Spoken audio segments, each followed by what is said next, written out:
प्रिय मित्रों, नमो नमः। संस्कृत कौमुदी में आप सभी लोगों का स्वागत है। मित्रों, हम लोग राजस्थान लोक सेवा आयोग अर्थात आरपीएससी सेकेंड ग्रेड शिक्षक भर्ती के पाठ्यक्रम के अनुसार प्रत्यय का अध्ययन कर रहे हैं और हम लोग कल की कक्षा में इस प्रत्यय के अंतर्गत कृत प्रत्यय में जो गुण करने वाले, वृद्धि करने वाले और संप्रसारण करने वाले जो सूत्र होते हैं उनका विस्तृत अध्ययन किए। और अब आज की कक्षा में जो कृत प्रत्यय के अंतर्गत जो कृत्य के प्रत्यय हैं वे यह प्रत्यय हैं। इनका हम लोग क्रमशः सूत्र के अनुसार अध्ययन करेंगे सिद्धि के साथ, और साथ ही उसमें इसके रूप चलते हैं कि नहीं चलते हैं, है ना, किस प्रकार से इसको परीक्षा में पहचानेंगे। इन सभी तथ्यों पर मित्रों गहराई से अध्ययन आज हम लोग आज की कक्षा में अब करेंगे, ठीक है ना। लेकिन उससे पहले मित्रों एक थोड़ी सी चर्चा हम लोग कल की कक्षा की भी कर लेते हैं, है ना, कि देखिए आरपीएससी के पाठ्यक्रम में जो प्रत्यय हैं वो दो ही प्रत्यय हैं, या तो कृत के हैं या तो फिर वो तद्धित के हैं। तो हम लोग अभी कृत का अध्ययन प्रारंभ कर रहे हैं।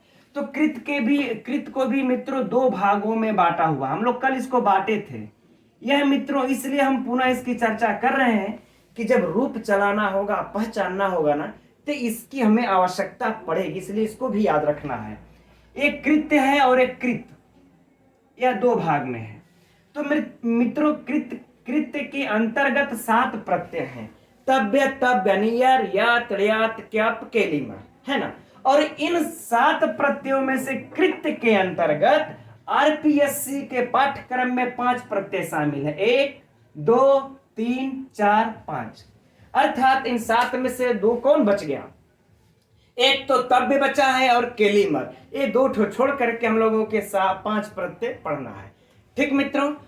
तो चलिए अब हम लोग एक एक का अध्ययन करते हैं। अभी इसकी चर्चा आगे रूप चलाने के समय हम लोग अब करेंगे। फिलहाल हम लोग अब चलते हैं, इस तब्यत अनियर का क्रमशः अध्ययन सिद्धि के साथ प्रारंभ करते हैं, ठीक। तो मित्रों आप लोगों के पास यदि पुस्तक होगी लघु सिद्धांत कौमुदी तो उसको खोल लीजिएगा, और यह सूत्र 772 संख्या पर दिया हुआ है। यदि आप लोगों के पास लघु सिद्धांत कौमुदी कपिल देव द्विवेदी की होगी तो उसमें 772 पर होगा। यदि मित्रों अन्यत्र राइटर किसी अन्य राइटर की होगी तो ये क्रम संख्या आगे पीछे हो सकता है, ठीक। तो आप लोग देख सकते हैं, है ना। अब यह सूत्र क्या कहता है मित्रों, अब हम लोग इसको पहले देखते हैं। तो देखिए यह सूत्र कह रहा है कि तब्य और तब्यत और अनियर यह 3 प्रत्यय हैं, कहिए सभी धातुओं से होते हैं। मित्रों हम सारे प्रत्यय सभी धातुओं से नहीं लगा सकते। महर्षि पाणिनि ने उनके लिए नियम बनाया है, कंडीशन बनाया है कि कौन प्रत्यय किन धातु में लगाएंगे। लेकिन इन तीनों प्रत्ययों को कहते हैं कि तब्य, तब्य, नियर, यह किसी भी धातु से आप लगा सकते हैं, कोई यहां पर आपको बाउंडेशन नहीं है, ठीक। चलिए, तो जब किसी भी धातु से लगा सकते हैं तो हम लोगों को तब्य का अध्ययन करना नहीं है, तब्यत का करना। अरे यह तब्यत का करना है और तब्य का तो करना है नहीं। तो चलिए देखते हैं सिद्धि में हम लोग मित्रों अब एद धातु ले लेते हैं। एद धातु से तब्यत प्रत्यय, है ना। अच्छा मित्रों इस तब्यत और तब्य में कोई विशिष्ट भेद नहीं है, बस इतना अंतर होता है कि जो ये त है, त का इत हो जाने से यह बताता है कि जो होगा वह अंतिम जो उसका होगा वह स्वरित होना चाहिए। तो हम लोगों के देखिए उदात्त अनुदात्त स्वरित जो प्रक्रिया है यह वैदिक काल में चलती थी, वैदिक के हिसाब से। लेकिन आजकल लौकिक संस्कृत में तो यह उदात्त अनुदात्त स्वरित कोई बहुत मायने नहीं रखता है, इसलिए तब्य और तब्यत का कोई विशिष्ट भेद नहीं है, सेम वही एक ही होता है। इसलिए कोई यहाँ पर सोचने समझने की विशिष्ट आवश्यकता नहीं है। चलिए तो हम लोग एद धातु से मित्रों यह तब्यत प्रत्यय लगा लिए, है ना। अब मित्रों यहाँ पर एक चीजें हम लोग अभी कल की कक्षा में चर्चा नहीं किए हैं, आज चर्चा कर लेते हैं। देखिए जो धातु होती है ना, एद धातु से तब्यत लगा है, तो जो देखिए धातुएं होती हैं तो यह धातुएं भी 3 प्रकार की होती हैं। थोड़ी सी चर्चा यहाँ पर मित्रों हम लोग कर लेंगे, आसानी होगी। धातु देखिए 3 प्रकार की होती हैं। एक तो होती है धातु सेट, और एक होती है धातु वेट, और एक होती है मित्रों धातुएं अनिट, है ना, अनिट। तो इसका मित्रों एक नियम है कि जो धातुएं सेट होती हैं, है ना, इन सेट धातुओं से के इट का आगम होता है। इस सेट धातु से क्या होता है, इट का आगम, है ना। लेकिन कब इट का आगम होता है मित्रों, तो इसके लिए कंडीशन रखते हैं। तो बताते हैं कि यदि वल आदि प्रत्यय परे हो तो, कौन, वलादि, वलादि प्रत्यय यदि परे होंगे तो इस सेट धातुओं से इट का आगम हो जाएगा, अर्थात इस धातु के और वल, इस प्रत्यय के बीच में इट आ जाएगा, है ना, इट आ जाएगा, राइट। चलिए अब बात आती है थोड़ी सी वलादि की भी चर्चा कर लेते हैं। वल आदि यानी कि मित्रों माहेश्वर सूत्र में जो ह या वरट है ना, तो है वरट वाले में जो वह है वहां से लेकर के 14वें सूत्र तक आ जाए हम लोग हल तक, यानी कि देखा जाए तो सिर्फ यह को छोड़ करके संपूर्ण व्यंजन इस वल प्रत्याहार में आ जाते हैं। यह को छोड़ करके संपूर्ण व्यंजन आ जाते हैं। तो यदि यह संपूर्ण व्यंजन यदि किसी प्रत्यय के आदि में होगा और धातु सेट होगी तो बीच में इट का आगम, राइट। अब यहां पर मित्रों आ जाती है बातें वेट की। तो वेट में कहते हैं कि इट का आगम किससे होता है, विकल्प से। यह इट आगम कब होगा, विकल्प से होगा। और यहां पर यदि वलादि प्रत्यय परे होगा तब, यह सेम कंडीशन। तो यह इट का आगम एक बार होगा, एक बार नहीं होगा। और कह रहे हैं अगर धातुएं अनिट हैं तब यह इट आगम नहीं होगा, तब इट आगम नहीं होगा। भले इधर वलादि प्रत्यय रहे चाहे न रहे, कोई फर्क पड़ने वाला नहीं, इट का आगम नहीं होगा। इधर वलादि प्रत्यय रहेगा तो भी, ठीक मित्रों। अब बात आ गई यहां पर, ये तो समझ में आ गया, लेकिन अब हम लोग ये तो समझे नहीं कि सेट वेट अनिट धातुएं होती कौन कौन है, कैसे पहचानेंगे मित्रों। तो यह देखिए बहुत बड़ी बात है पहचानना, और इसमें यदि हम लोग जाएंगे मित्रों तो कम से कम आधे घंटा से ऊपर लग जाएगा इसको समझने समझाने में, है ना। तो हम लोगों का ये प्रत्यय छूट जाएगा, है ना। तो हम लोग पहले इधर चलते हैं, जैसे कि दीर्घ ऋकारांत धातुएं सेट होती हैं, ठीक है। तो बहुत सारा मित्रों इसमें है, समझना पड़ेगा, इसलिए इसको हम लोग फिर कभी देख लेंगे अगर आप लोगों की रिक्वायरमेंट होगी तो, ठीक। नहीं तो हम लोग फिलहाल इसको अब आगे बढ़ते हैं। तो अब हम लोग देखते हैं कि यह जो तबियत है, चलिए अच्छा इसमें हम लोग पहले इत संज्ञा कर लेते हैं फिर आगे बढ़ते हैं। तो यद, अब मित्रों यहां पर त की हलंत्यम से इत संज्ञा हो करके क्या बच जाएगा, तब्य, यह बच जाएगा। अब देखते हैं हम लोग कि यह तब्य जो है, यह तब्य प्रत्यय वलादि प्रत्यय कि नहीं, इसके आदि में वल है, त है तो अर्थात वल है। और यह एद धातु भी सेट धातु है। तो मित्रों इसके बीच में, इस धातु और प्रत्यय के बीच में भी इट का आगम हो जाएगा, है ना मित्रों। तो जब इट का आगम हो जाएगा तो हम लोग क्या लिख लेंगे यहां पर, एध धन। अब इट में से मित्रों ई बचेगा, ट का हलंतम सिद्ध संज्ञा होकर के लो, एध धन ई धन तब्य, राइट। आगे बातें समझ में, चलिए अब इसका काम खत्म हो गया तो इसको हम लोग साफ कर लेते हैं।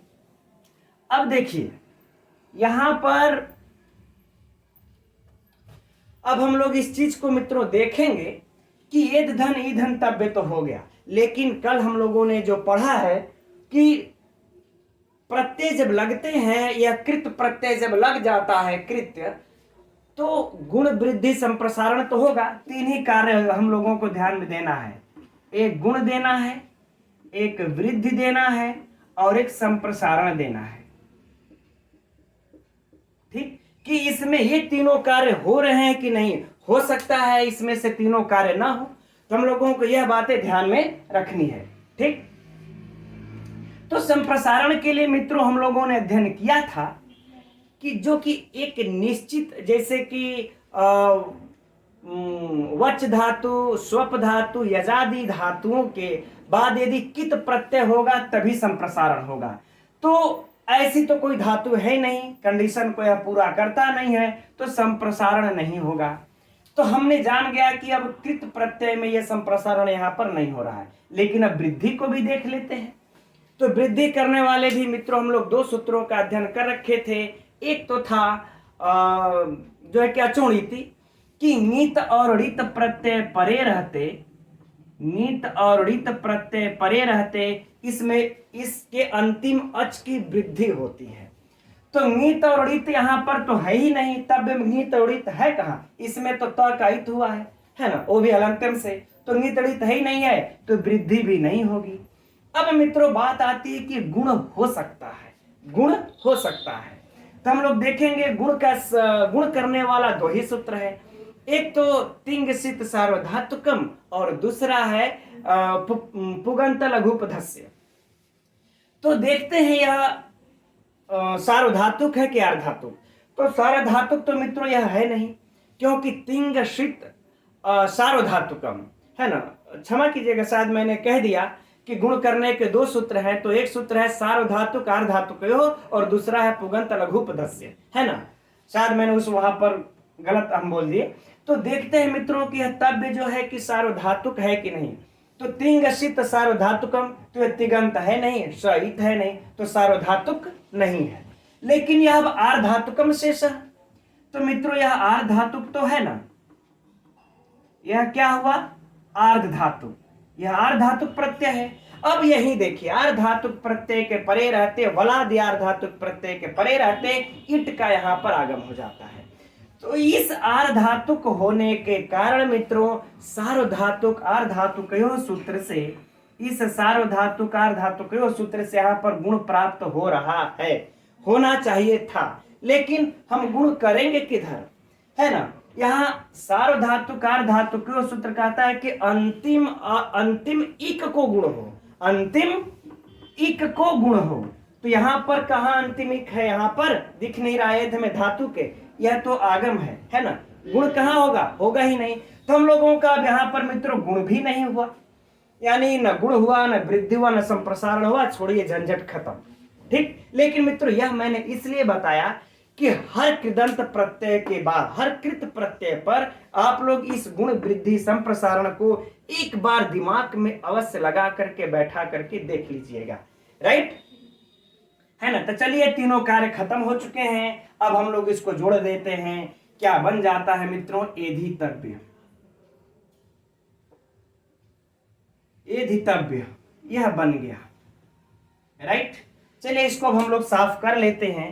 अब मित्रों यहां पर तो हम लोगों ने अभी अब एधितव्य बनाया है ना, इस एधितव्य को बन जाने के बाद अब हम लोग जान ही रहे हैं किस प्रकार से, तो इसका प्रयोग करना नहीं है, तो क्या करेंगे कृत तद्धिति समासास्य से इसकी प्रातिपदिक संज्ञा, और प्रातिपदिक संज्ञा हो जाने के बाद हम सु की उत्पत्ति कर लेंगे, सु आदि की उत्पत्ति कर लेंगे मित्रों। अब इसके बाद हम लोगों का क्या हो जाएगा, अतो अम से सु को अम आदेश, सु को क्या हो जाएगा अम आदेश, और अमी पूर्व से पूर्वरूप हो करके क्या बन जाएगा। अच्छा हाँ, एक बात यहां पर चर्चा करना भूल गए हम, अभी एधितव्य जब बन जाएगा तो जब इसमें हम सु आदि की उत्पत्ति करेंगे मित्रों, तो कौन से लिंग में करेंगे। बात हुई ना कि भाई लिंग भी तो तीन होते हैं, पुलिंग, स्त्रीलिंग और नपुंसक लिंग, तो इस एधितव्यम को हम किधर लेकर के जाएंगे, है ना। तो हम देखेंगे कि यह देखिए भाववाच्य में प्रयुक्त हुआ है, यह किस वाच्य में प्रयुक्त है, भाववाच्य में प्रयुक्त है। और मित्रों भाववाच्य में जब प्रयुक्त होता है तो धातु अकर्मक होती है ना, वह धातु अकर्मक होती है, और भाववाच्य में वह नपुंसक लिंग के एक वचन में ही प्रयुक्त होता है, ठीक, वह नपुंसक लिंग के एक वचन में ही प्रयुक्त होता है। अभी इस पर हम विस्तृत चर्चा मित्रों करने वाले हैं, लेकिन अभी हम लोग यही समझिए, तो जब नपुंसक लिंग में इसको रखना होगा तो सु लगाएंगे, और सु के नपुंसक लिंग में चूंकि रखना है तो सु को हम आदेश हो करके अमी पूर्व से पूर्वरूप हो करके एधितव्यम बन गया, एधितव्यम बन गया, है ना मित्रों। अब अगर हम इसको हम लोग जो है कि अगर अनुवाद में लेना चाहें तो त्वया, चलिए इस एधितव्यम को हटा देते हैं, वो तो प्रक्रिया में आप लोगों को रट सा गया होगा, त्वया,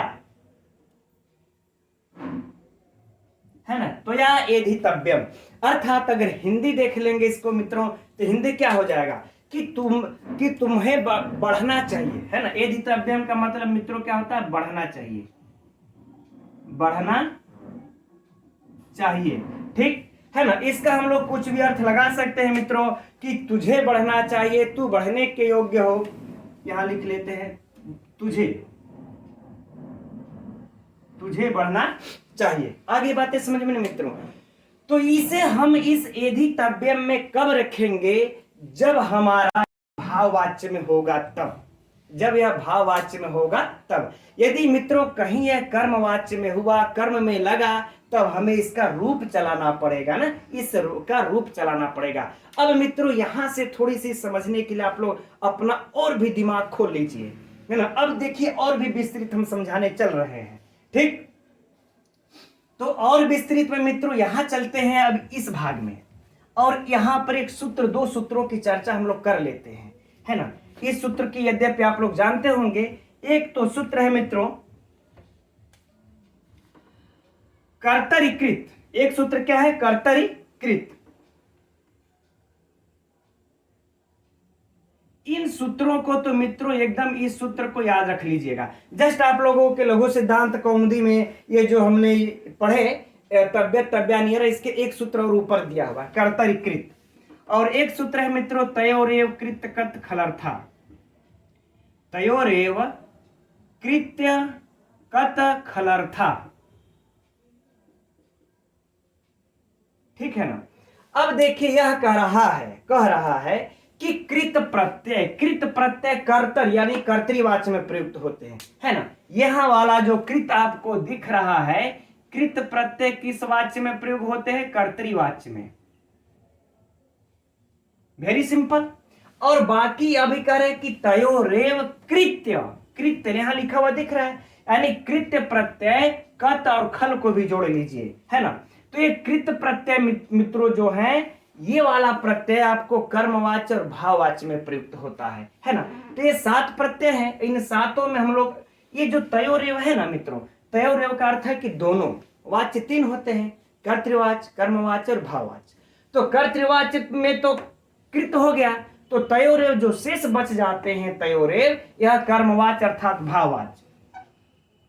यहां मित्रों हम लोग लिख लिए कर्मवाच्य और फिर भाववाच्य। एकदम सरलता से मित्रों आप लोगों के समझ में आएगा। अर्थात ये जो कृत्य के 7 प्रत्यय हैं, यह 7 जोड़ लीजिए, और ये कत और खल को भी जोड़ लीजिए, यानी 9 प्रत्यय।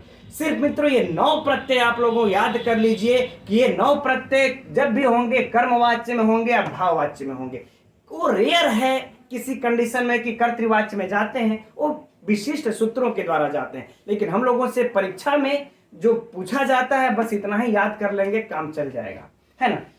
तो ये प्रत्यय कर्मवाच्य और भाववाच्य में जाते हैं, राइट। अब इसको हम लोग हटा लेते हैं इस सूत्र को।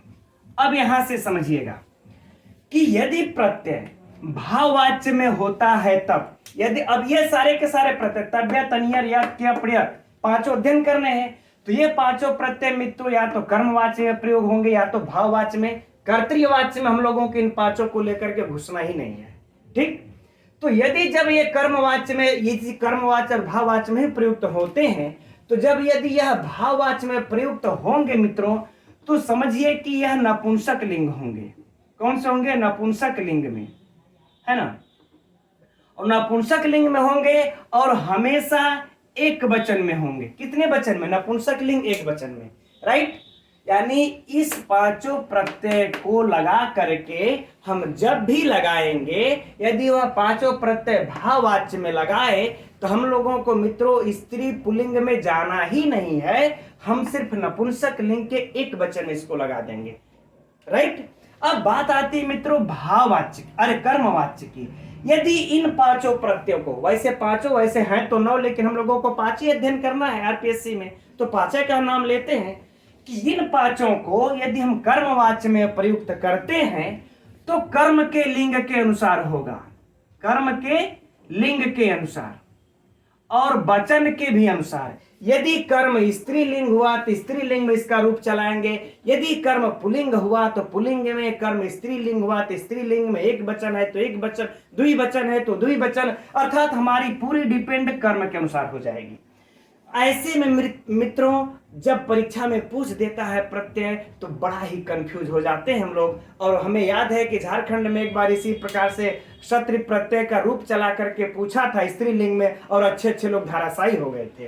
तो रूप चलाने के लिए मित्रों ये चीज जानना जरूरी है।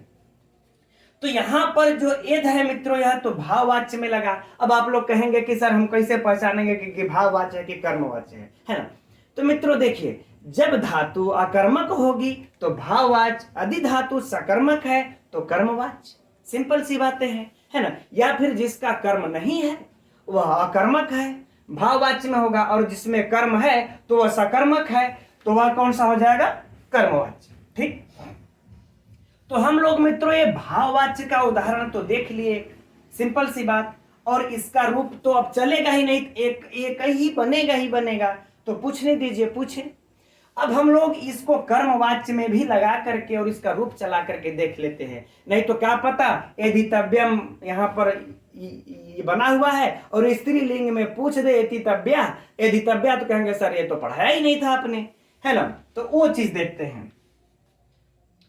तो चलिए, अच्छा, इसको हम लोग इतना इसको साफ कर लेते हैं, जगह की थोड़ी सी स्पेस की कमी है। अब हम लोग ले लेते हैं मित्रों, एक धातु ले लेते हैं, ची धातु। ठीक, ची धातु ले लेते हैं। अभी मित्रों देखिए, हम लोग तबियत का अध्ययन कर रहे हैं, अभी अनियर शेष है, अनियर में कुछ दम होगा नहीं। ची धातु से हम लोग किस प्रत्यय को लगा लेते हैं? तबियत को। इस तबियत को मान लेते हैं, तब्य को लगा लिया। चलिए, क्या उसी चीज को लिखना बार बार, इस ची धन तब्य को लगा लिया। अब मित्रों यहां पर अब बातें फिर वही होंगी कि ची धातु देखिए सेट है ना? तो यहां पर देखिए ईट का आगम होना चाहिए, क्योंकि इसके आदि में वल प्रत्याहार है ना? वल प्रत्याहार आदि में रहेगा मित्रों। तो एक बार आप लोग ईट के आगम पर जरूर विचार ये कर लीजिएगा, फिर से समझ लीजिए मित्रों कि यदि कोई भी यदि कृत प्रत्यय अगर ऐसा है जिसके आदि में यह को छोड़ करके कोई भी व्यंजन है, तो एक बार ईट के आगम पर विचार कर लीजिएगा, है ना? तो यहाँ पर देखिए ईट का आगम तो हो रहा है, लेकिन फिर मित्रों एक सूत्र आ जाता है, जान ही रहे गहराई है। यहाँ पर एक सूत्र आ जाता है, एकाच उपदेशे एकाच उपदेशे अनुदात्तात आ जाता है सूत्र। उस सूत्र से इस ईट का निषेध कर देता है। उस सूत्र से ईट का निषेध हो गया तो छोड़ देते हैं, निषेध हो गया तो छोड़ देते हैं, झंझट खत्म। अब बात आ गई मित्रों यहाँ पर वही बातें फिर से कि इस तब्यत प्रत्यय के लगने पर यहाँ पर गुण होगा कि वृद्धि होगी कि संप्रसारण होगा। तो हम लोगों ने अभी अध्ययन किया किस तब्यत प्रत्यय के लगने पर, है ना, संप्रसारण होता है, नहीं होता है संप्रसारण। वृद्धि भी क्या होती है? नहीं होती है, लेकिन गुण होता है ना? गुण होता है। ठीक, ये अलग की बात है कि यहाँ पर गुण होने वाले के लिए यह धातु की कंडीशन ही नहीं बन पाई, लेकिन यहाँ कंडीशन बन सकती है मित्रों, देख लेते हैं। तब्य कैसा प्रत्यय है? आर्ध धातुक, और आर्ध धातुक प्रत्यय रहने पर कौन सा सूत्र लग जाएगा मित्रों?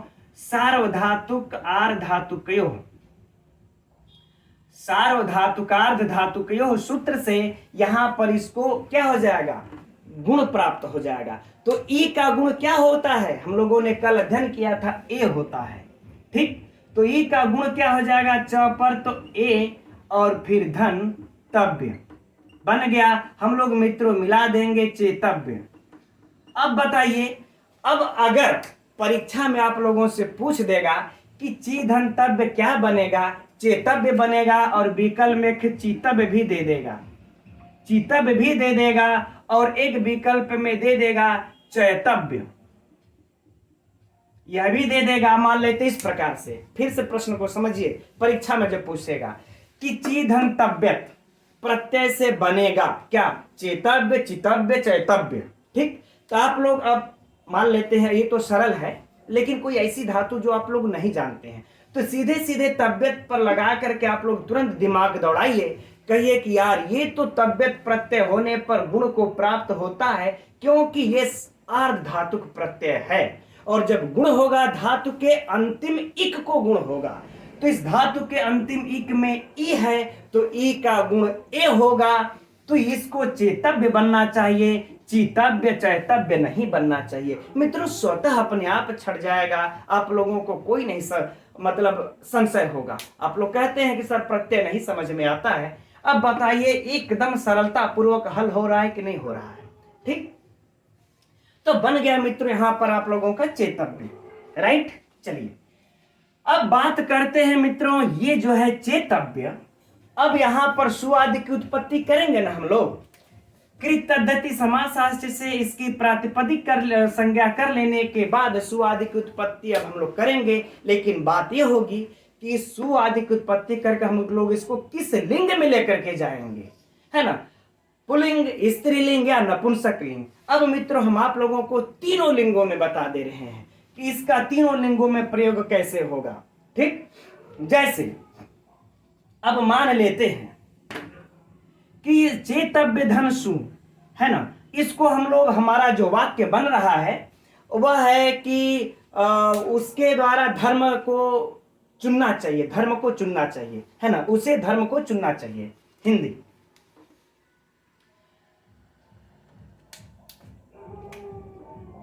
है ना, हिंदी लिख लेते हैं, एकदम समझ में आ जाएगा मित्रों। उसे धर्म को चुनना चाहिए, हमारा यह हिंदी है, चुनना चाहिए। अब हमको इसके अनुसार बनाना है मित्रों। तो जब इसके अनुसार जब बनाना है इसको, तो हम अब कर्म को, अब यहां देखिए जो ची धातु है, यह कौन सी धातु है मित्रों, सकर्मक। ची धातु कैसी धातु है, सकर्मक, है ना। तो सकर्मक है तो इसका जो चुनना सकर्मक है, तो इसका कर्म क्या है, यह धर्म। धर्म इसका क्या हुआ, कर्म। तो हम अब इस धर्म को देखेंगे कि जो धर्म है यह कौन सा लिंग में है। तो धर्म का कौन सा लिंग है मित्रों, पुल्लिंग है। तो जब पुल्लिंग है तब हम इस चेतव्य को तब हम जा करके मित्रों पुल्लिंग में कन्वर्ट करेंगे। तो जब पुल्लिंग में कन्वर्ट हम लोग करेंगे, तो जैसे राम का रूप चलता है ना, राम बालक अकारांत पुल्लिंग है, धर्म धर्मः धर्मौ धर्माः, है ना। तो उसी प्रकार से इसका भी रूप चल देगा। अच्छा, धर्म को हम पुल्लिंग में कितने वचन है यह भी देखेंगे मित्रों। तो धर्म पुल्लिंग का एक वचन है, तो हम इस चेतव्य को भी पुल्लिंग के एक वचन में रख देंगे और बना देंगे मित्रों चेतव्य। चेतव्य, ये सु आदि की उत्पत्ति करके चेतव्य बन गया, है ना। अब बाकी इसका अगर हिंदी अगर हम लोग बनाना चाहें तो चेतव्य धर्म, है ना, तेन हो जाएगा, तेन। ठीक, चूंकि यह कर्म हमारा जब उक्त होता है तो कर्ता मित्रों क्या हो जाता है, अनुक्त होता है। तो धर्म में प्रथमा विभक्ति होती है और कर्ता में अनुक्त कर्तरी तृतीया से, अनुक्त कर्म में हमारी तृतीया विभक्ति हो जाती है। तो उसे तो एक वचन है तो तेन लगा देंगे। मित्रों जरा सोचिए कि कितना सरल है और एकदम पढ़ने में आनंद भी आ रहा है, आनंद भी आता है, क्योंकि सिस्टम मित्रों जैसे मैथ पढ़ते हैं ना हम लोग, गणित क्रमशः सूत्र बाय सूत्र लगते जाते हैं। सेम ये संस्कृत का व्याकरण है ना, सेम यह संस्कृत का व्याकरण है। तो हमारा मित्रों यह पुल्लिंग के एक वचन में यह बन गया, राइट। अब अगर हम मान लेते हैं कि यह जो है, यद्यपि यहां मित्रों एक चीज और है कि तेन में जो अनुक्ते कर्तरी तृतीया से आता है, कभी कभी षष्ठी भी हो जाती है, यह कारक प्रकरण में है। ठीक है, वह भी हम लोग कारक प्रकरण की प्लेलिस्ट मित्रों पढ़ी है, वो देख सकते हैं। चलिए ठीक है, अब यदि मान लेते हैं यह धर्म को चुनना चाहिए, अगर उसे धर्म को चुनना चाहिए, इसके जगह पर हो जाए कि उसे दो धर्म को चुनना चाहिए। कितने धर्म को, दो धर्म को। अब मित्रों यह पुल्लिंग तो हुआ, लेकिन यह कितने वचन हो गया, द्विवचन। कितने वचन हो गया, द्विवचन, यानी कि धर्मः धर्मौ। ठीक, तो अब हमारा यह अनुवाद और चेतव्य का रूप क्या सिद्ध करेंगे, अब हम सु के जगह पर औ की उत्पत्ति करके औ लगा करके इसको बना लेंगे क्या, चेतव्यौ। रामः रामौ तो चेतव्यौ, धर्म, अब यहां पर धर्मौ हो जाएगा, चेतव्यौ धर्मौ तेन, यह तो सेम रहेगा, इस तेन में कोई बदलाव नहीं आएगा। और तेन में अगर बदलाव, अगर द्वितीय विभक्ति होता भी है तो इन दोनों में कोई परिवर्तन नहीं होगा, क्योंकि इन दोनों से मित्रों कर्ता अलग होता है, ये अनुक्त है, इससे कोई मतलब नहीं रहेगा। ठीक, तो चेतव्यम अगर वह दो धर्मों को के जगह पर हो जाए कि वह सभी धर्मों को चुनना चाहिए, उसे सभी धर्मों को चुनना चाहिए, तो धर्माः, तब क्या बन जाएगा? धर्माः। तो जब मित्रों यहां पर हम लोग करेंगे धर्माः, तो हमारा कर्म जब परिवर्तित होगा तो हमारा यह जो है कि कर्मवाच्य में है, तो हमारा चेतव्य भी क्या परिवर्तित हो जाएगा? चेतव्या। ठीक, चेतव्या, इधर तो रहेगा तेन ही। तो मित्रों मैं यह आप लोगों को इसलिए समझा रहा हूं कि परीक्षा में यदि आपको दे दे चीधंतव्यत रूप बनेगा, यह चेतव्य बनेगा कि चेतव्य बनेगा कि चेतव्य बनेगा, तो मित्रों नो डाउट कर्मवाच्य में प्रयुक्त यदि है तो यह तीनों रूप बनेगा। तो ऐसा नहीं कि आप लोग इसे गलत काट दे, यही चीजें परीक्षा में पूछी थी, मैं बता दे रहा हूं, इतनी गहराई में जाकर के पूछा था और अच्छे अच्छे लोग इसमें धराशायी हो गए थे। शत्रु प्रत्यय का है ना, शत्रु मुझे याद नहीं है विशिष्ट रूप पर, लेकिन शायद कुछ ऐसा ही प्रत्यय था कि रूप चला करके पूछा था। तो अब बताइए अगर चेतव्य चेतव्य चेतव्य देगा, इसमें कोई समस्या होगी? नहीं होगी मित्रों। ठीक, लेकिन नपुंसक लिंग में तो यही रहेगा। अच्छा, ये रहा मित्रों पुल्लिंग का। अभी आप लोग एकदम मत घबराइए, मैं आप लोगों को अब नपुंसक लिंग में समझाता हूं और स्त्रीलिंग में भी। ठीक है ना। अब मान लेते हैं ये तो हो गया हम लोगों का क्या, पुल्लिंग में। अब यदि बातें चली नपुंसक लिंग की, नपुंसक लिंग में इसका क्या हो जाएगा? मान लेते हैं उसे धर्म को चुनना चाहिए, तो हो गया धर्म, इसमें है पुल्लिंग। नपुंसक लिंग में उसे पुष्प को चुनना चाहिए, उसे पुष्प को चुनना चाहिए, चुनना चाहिए। ठीक हो गया मित्रों। अच्छा, इसका अगर आप लोग स्क्रीनशॉट चाहेंगे तो ले सकते हैं बीच में, ठीक है ना, यत्र तत्र रोक करके। यद्यपि मैंने इसको साफ तो हम अब कर दिए, लेकिन चलिए इधर का बचा, इसको स्क्रीनशॉट लेना चाहेंगे तो ले लीजिएगा। फिर ले करके मित्रों आराम से नोट्स बनाइए, कोई समस्या नहीं है, है ना। प्रत्यय तो आप लोगों के दिमाग में बहेगा, ये मैं विश्वास दिलाता हूं आप लोगों को, एकदम सरलता पूर्वक प्रवेश करेगा। अब उसे पुष्प को चुनना चाहिए, तो मित्रों यहां पर जब चुनना है, तो इस चुनना को जब हम लोग यदि अब हल करते हैं, चलिए तो इस नीले को ही ले लेते हैं, सही दिखाई देगा।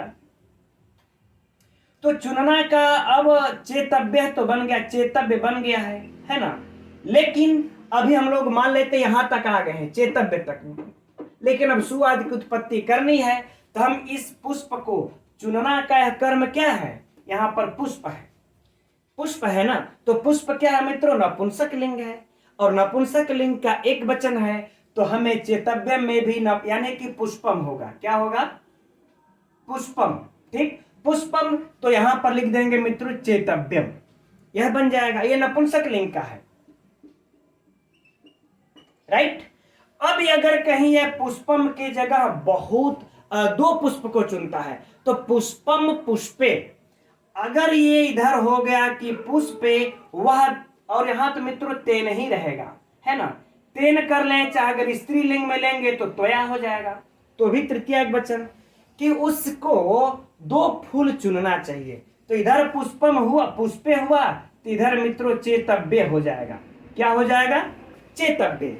अगर उसे बहुत सारे पुष्पों को चुनना चाहिए, तो हम तेन लिख दें पुल्लिंग में, चाहे स्त्रीलिंग में त्वया लिख दें।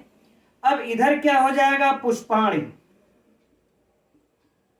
पुष्पाणि चेतव्यानि, तब चेतव्य का रूप चलेगा किस तरह? जिस तरह से पुष्प का चलता है, पुष्पम पुष्पे पुष्पाणि। मित्रों इसका रूप भी हम नपुंसक लिंग में चलाएंगे, यदि यह नपुंसक लिंग है तो चेतव्यम चेतव्ये चेतव्यानि पुष्पम पुष्पे पुष्पाणि, तो चेतव्यानि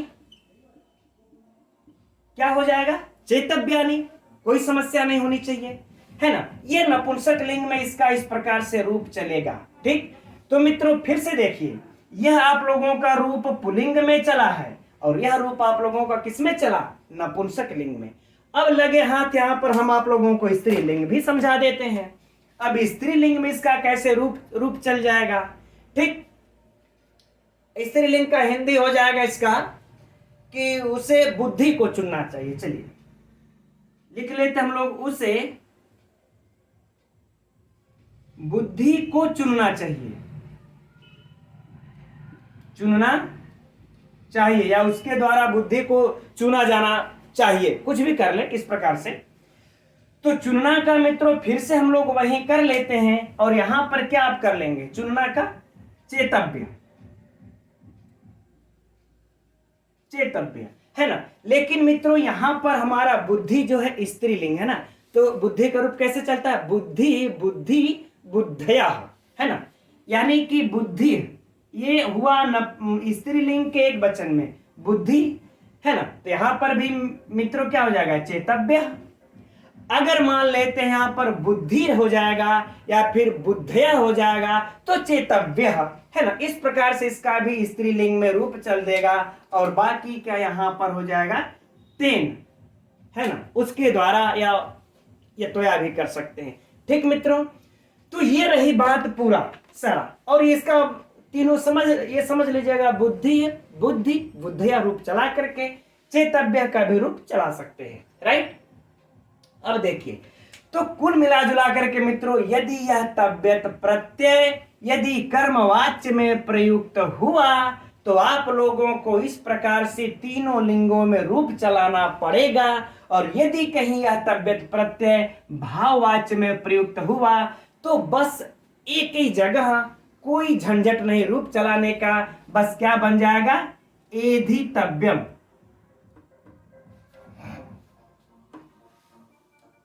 एधितव्यम, राइट मित्रों। अब बताइए, इस तव्यत प्रत्यय का रूप भी चला करके यदि परीक्षा में आप लोगों से पूछे तो अब बताइए कि आप लोगों को समस्या होगी, हमारे समझ में तो मित्रों अब नहीं होनी चाहिए इस तव्यत प्रत्यय को, ठीक। अब हम लोग देख लेते हैं मित्रों तव्यत प्रत्यय के, चलिए अच्छा कुछ अन्य उदाहरण, पहले अनियर को भी समझ लेते हैं, अनियर को समझ के इसको समाप्त कर लेते हैं। अब अनियर में समझना कुछ विशिष्ट नहीं रह गया है, अनियर को भी समझ के इसको समाप्त कर लेते हैं, तब हम लोग अब जो है कि इसके तरफ बढ़ेंगे, इसके अन्य उदाहरणों की तरफ। तो इस अनियर प्रत्यय में भी मित्रों हम लोग उस एद धातु से ही प्रारंभ करते हैं इसकी सिद्धि को, ठीक। एध धन अनियर, है ना। अब र का जाने रहे आप लोग, हलंत्यम सिद्ध संज्ञा होकर के लोप, अब बच क्या जाएगा, एद धन अनियर, ठीक है ना, अनियर। चलिए लोप इसी जगह हम लोग अब कर लेते हैं, बच गया अनियर।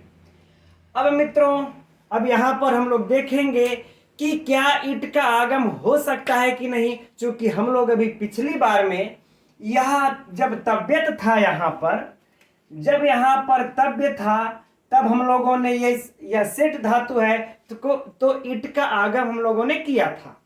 लेकिन अब इस बार अब अनीय प्रत्यय है तो ईट का आगम होगा कि नहीं मित्रों, यह भी हम बार बार करें, इसको भी ध्यान में आप लोग रखते रहिएगा, ईट के आगम को भी। तो हम लोग देख रहे हैं कि क्या कहता है कि वल प्रत्यय यदि वल या आदि में होगा तभी ईट का आगम होगा। तो यहाँ आदि में क्या है, अ है, यानी कि व इत्यादि यह को छोड़ करके कोई व्यंजन यहाँ पर है ही नहीं, वल प्रत्याहार का कोई वर्ण नहीं है, तो ईट का आगम भी मित्रों अब नहीं होगा, यानी कि आगम वागम करने का झंझट खत्म, छोड़ देते हैं। अब आगे बढ़ते हैं, लेकिन अब यहां पर देख ले मित्रों हम लोग गुण संप्रसारण वृद्धि तीनों को, तो हम लोगों ने भी देख लिया है कि ना ही संप्रसारण हो रहा है ना ही जो है कि वृद्धि हो रही है। क्या हो रहा है मित्रों, यहां पर गुण होता है। क्यों, क्योंकि गुण हो सकता है लेकिन होगा कि नहीं अभी तो बात की बात है। लेकिन इतना तो मित्रों तय है कि वृद्धि नहीं होगी, क्योंकि यह नित और ऋत प्रत्यय नहीं है, तो वृद्धि तो होने से नहीं और संप्रसारण भी होने से रहा नहीं। तो गुण को देख लेते हैं मित्रों, तो अनीय कैसा प्रत्यय है, सार्वधातुक या अर्धातुक, खैर कोई फर्क नहीं पड़ता, सार्वधातुक हो चाहे अर्धातुक हो, गुण सार्वधातुक रहेगा, होना है तो भी होगा, अर्धधातुक रहेगा तो भी हो जाएगा। लेकिन अनीय मित्रों अर्धधातुक है, क्योंकि न ये तिंग है न ही शीत है। तो जब यह अर्धधातुक प्रत्यय है तो अर्धधातुक प्रत्यय, तो जब मित्रों यह अर्धधातुक प्रत्यय हुआ तो मैं देखिए पुनः उसी प्रकार सिस्टम से चल रहे मित्रों, क्योंकि अभी थोड़ा सा नया नया है तो बार बार अभ्यास करेंगे तो याद हो जाएगा। तो मित्रों अर्धधातुक है तो दो गुण करने के सूत्र हम लोगों ने अध्ययन किए थे। एक तो है सार्वधातुक अर्धधातुकयोः, सार्वधातुक अर्धधातुकयोः सूत्र से, और दूसरा सूत्र है पुगंत लघुपधस्य, इस सूत्र से गुण को प्राप्त हो रहा था। यही दोनों सूत्र हैं गुण करने के। तो यहां पर सार्वधातुक अर्धधातुक प्रत्यय के परे रहते अंतिम इक को गुण होगा ना मित्रों, अंतिम इक को गुण, ठीक, धातु के अंतिम इक को गुण, किसके, धातु के, है ना। तो यहां पर मित्रों धातु के अंतिम में इक है, कहीं नजर आ रहा है नहीं ना। तो जब इक कहीं है ही नहीं तो इस सार्वधातुक अर्धधातुकयोः सूत्र से भी गुण नहीं होगा। चलिए ये भी सूत्र खत्म, जो गुण बचा खोचा हो रहा था वो आशा खत्म हो गई। अब पुगंत लघुपधस्य के पास चलते हैं, हो सकता है इस सूत्र से गुण हो जाए। तो यह क्या कहता है कि प अंत में यानी पुग जिसके अंत में हो, और या यह कंडीशन हो, या फिर उपधा यानी उपधा में लघु हो, है ना, उपधा में क्या हो, लघु हो, ठीक, तब अंतिम एक, है ना, उपधा में लघु होगा तब जाकर के उसको गुण होगा। तो उपधा में यहां पर लघु दिख रहा है आप लोगों को, है ही नहीं, तो यानी पुगंत वाले से भी गुण होने का चांसेस जो था यह भी खत्म। यानी मित्रों हम लोगों को यह न गुण हुआ, न वृद्धि हुआ, न ही संप्रसारण हुआ। लेकिन मित्रों इतना याद रखिए कि हर शब्द में, हर प्रत्यय में इसको एक बार ट्राई करके जरूर देख लीजिएगा। अभ्यास करने से बार बार आप लोगों को ना गुण वृद्धि संप्रसारण की जब आदत पड़ जाएगी तो मित्रों परीक्षा में कभी गलत नहीं होगा, मैं ये दावे के साथ कह सकता हूं, ठीक। तो चलिए अब इसका सिस्टम भी खत्म, तो इसको हम लोग हटा लेते हैं। जब ना गुण करना है ना वृद्धि, कुछ तो प्राप्त हुआ नहीं। अब क्या करेंगे, इसको हम लोग मिला लेते हैं।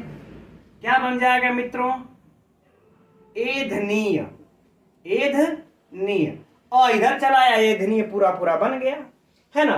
अब एधनीय जब बन गया तो अब फिर से वही प्रक्रिया मित्रों प्रारंभ होगी। इसमें हम लोग सु आदि की उत्पत्ति करेंगे, ठीक।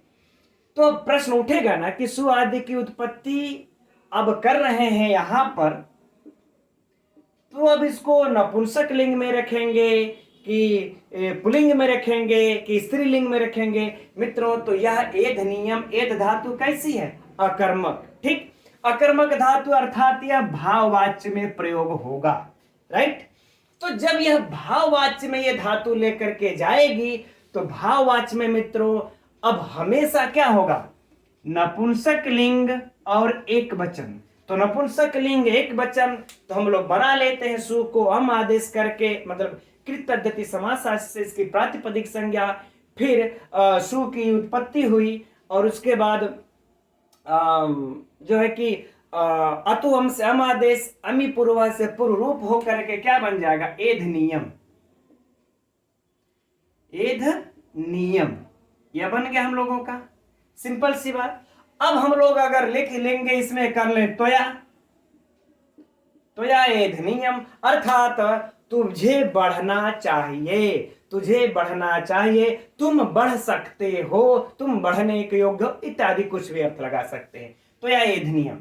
अब बताइए मित्रों, कोई समस्या नहीं। लेकिन यह किस वाच्य में हम लोगों का, भाववाच्य में, है ना, जब लगेगा तब। अब ये मान लेते हैं यदि कहीं ये धातु, ये जो अकर्मक धातु थी, जो यह अकर्मक धातु थी मित्रों, अब हम लोगों की धातु क्या हो जाएगी, सकर्मक, क्या हो जाएगी, सकर्मक। तो ठीक उसी प्रकार से जिस प्रकार से अभी हम लोगों ने तव्यत प्रत्यय का अध्ययन किया, ठीक उसी प्रकार से मित्रों अब यहां पर हम लोग यह अनियर प्रत्यय का भी अध्ययन अब कर लेंगे। जैसे देखिए ची, ची धन क्या हो जाएगा, अनीय। ची धन अनियर, तो मान लेते हैं र को हम लोग हटा लेते हैं, अनी ही रखते हैं।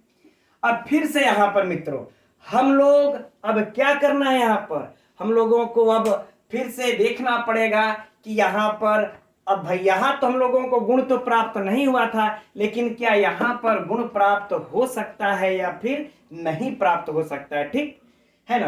क्योंकि अब सिद्धि करते हैं, तो सिद्धि मित्रों यह अनीय हुआ।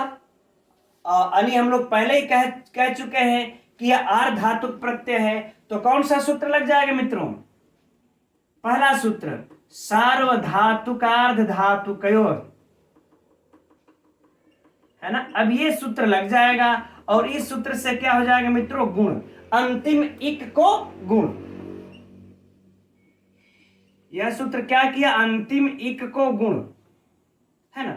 तो मित्रों यहां पर देखिए यह आर धातु प्रत्यय है, अब ची धातु के अंतिम इक को गुण होगा, क्योंकि यहां पर हमको इस धातु में अंत में इक प्राप्त होता है ना। तो देखिए च धन ई, च में ई निकाल देंगे मित्रों तो ची हुआ ना, ठीक। तो यह इक, जबकि हम लोगों को यहां पर अंत में इक प्राप्त हुआ ही नहीं था, इसलिए यह सार्वधातुकार धातु के सूत्र काम ही नहीं किया।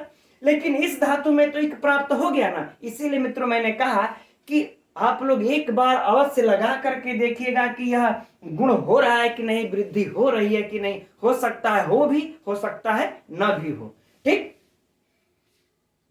तो जब चा में चा ई धन अनीय कर लेंगे, है ना मित्रों, लीजिए अनीय कर लिया।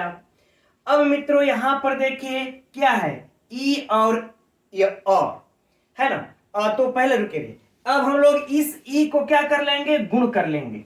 हमारा सार्वधातुक प्रत्यय अंतिम इक को, सारा कंडीशन पूरा है, इस ई को गुण करके क्या हो जाएगा मित्रों, च धन ए धन अनीय। ई का गुण क्या होता है ना, ए, कल हम लोगों ने अध्ययन किया था इसके बारे में। अब देखिए यहां पर प्राप्त हुआ ए और यहां पर प्राप्त हुआ अ मित्रों। तो एक चीज याद रख लीजिएगा, कोई भी प्रत्यय मित्रों, जैसे समास में भी हम लोगों ने हल किया था कि बीच में आप लोगों को संधि कार्य, जो अवांतर कार्य अर्थात संधि इत्यादि कार्य तो करने ही पड़ेंगे। तो इस अवांतर कार्य में हम लोगों को ए और अ के बीच में संधि होगी। तो ए और ए के बाद जब अ आता है तो क्या हो जाता है, कौन सी संधि प्राप्त होती है, अयादि संधि, एचो वह सूत्र काम करेगा, यानी कि अय आदेश हो जाएगा, है ना। इस ए को क्या हो जाएगा, अय आदेश धन अनीय, धन क्या हुआ, अनीय। और इधर क्या है मित्रों, च, तो च धन अय धन अनीय जब हम मिला देंगे तो क्या बन जाएगा, चयनीयम, चयनीय, ये बन गया, कोई समस्या नहीं।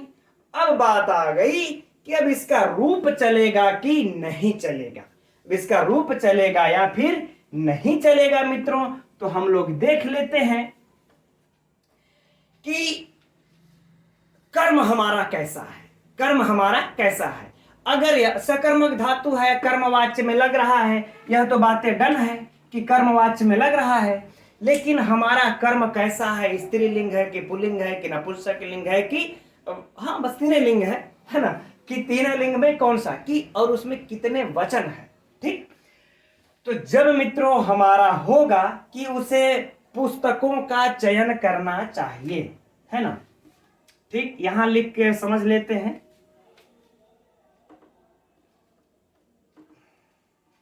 इसको हटा लेते हैं, भाववाच्य का काम खत्म हो गया है, ठीक है। उसे पुस्तकों का चयन करना चाहिए, यह है पुस्तकों, या फिर पुस्तक जब रहेगा पहले पुस्तक ही कर लेते हैं, उसे पुस्तक का चयन करना चाहिए, चयन करना चाहिए, ठीक, राइट मित्रों। तो हमारा पुस्तक क्या है, यहां पर कर्म है, पुस्तक क्या है, कर्म है। तो हमारा जो एक ची धातु चयन है, इस पुस्तक कर्म है, और यह पुस्तक जो है कि एक वचन है, कर्म कितने वचन है, एक वचन।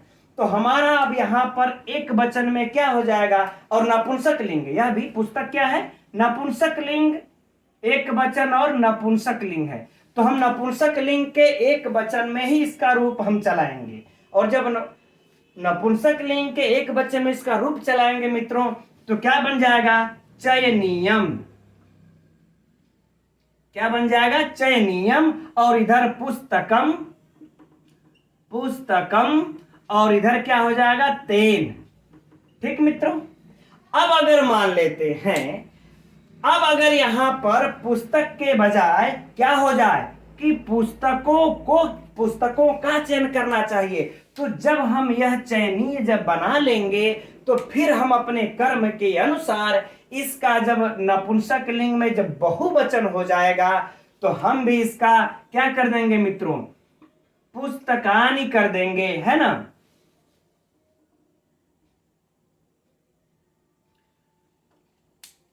चलिए आगे बढ़ते हैं। पुस्तकानि और फिर चयनीयम का क्या कर देंगे हम लोग, है ना। चयनीय चयनीय चयनीयानि, है ना। चयनीय चयनीय चयनीयानि, इस प्रकार से हम लोग अब कर लेंगे।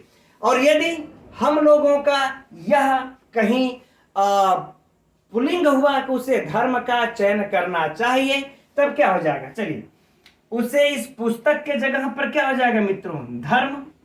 तो सेम बातें हो जाएंगी। फिर हम यहां पर सु करके धर्म पुल्लिंग का एक वचन है तो क्या हो जाएगा? धर्म चयनीय। क्या हो जाएगा? धर्म चयनीय। आगे बातें समझ में मित्रों। तो इसका भी रूप जैसे हम लोगों का तबियत में चला था, वैसे ही इस अनियर प्रत्यय में भी रूप चलेगा। चयनीयम, चयनीय, चयनीया, है ना। रमा रमे रमा, ठीक है ना। तो उसी प्रकार से चयनीया, नहीं एक वचन में लेंगे तो चयनीया, है ना। चयनीयम, चयनीय, चयनीया। आ गया मित्रों समझ में।